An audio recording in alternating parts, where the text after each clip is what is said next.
Okay, this tutorial on how to do the right motions for a 360 kick. Now, this is also a very, very good foundation for doing other moves like a double leg, and other pop tricks, and other spin tricks, because it gives you the essential foundation for it. Now, something I've found when I've been teaching this move is a lot of people do the very, very basics wrong.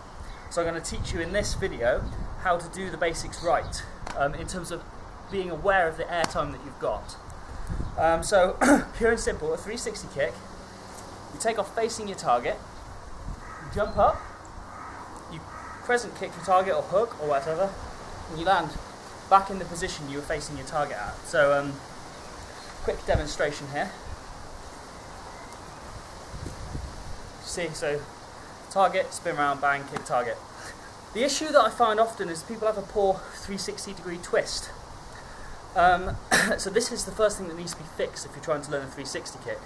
What I see a lot of people do when they try and 360 is they sort of try and spin as quickly as possible, which is just not what you want to do. You've got to learn that you've got the time in the air to do the move.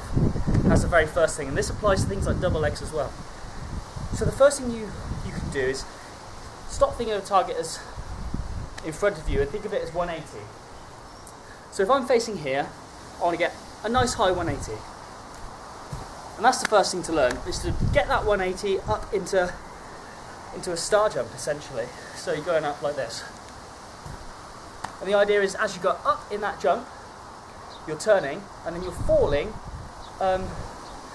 down completely in the second half of the move. So there's no rotation in the downwards part of your jump. So up, fall.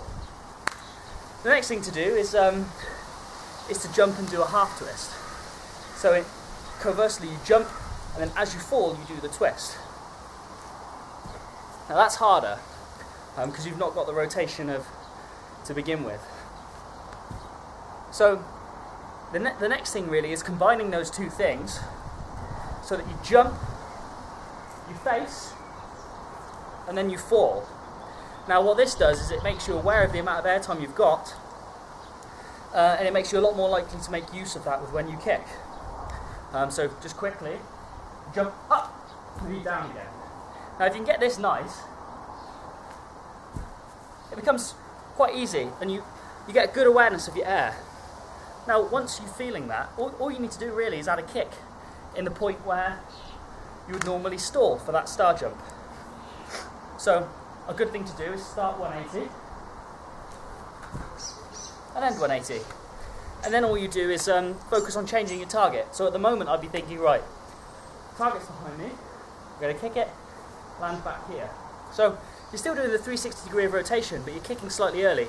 The only difference with this technique is instead of your target being behind you, it's ever so slightly round. You take off, you've got to spot a little bit more before kicking it. Another trick is to, let's say you're going into 360, and you've mastered what I've just shown you. You want to step round, and you want to have actually turned as much as possible in the jump before you take off. So even though your feet are planted, I wouldn't take off until my chest is here. Now what this does is it means you've spanned as much as possible on the floor, and once you leave, all that rotation is going to be continued, providing you're jumping with it. So let me show you again really quick. So it's just a matter of refining your air technique, and with things like a double leg, it's exactly the same. So you take off, you stall, you bring both legs up instead of the one, treat it like a kick and land. Once you've got this 360 degree twist down, if you're a new tricker, it'll help you a great deal in learning other pop spin moves.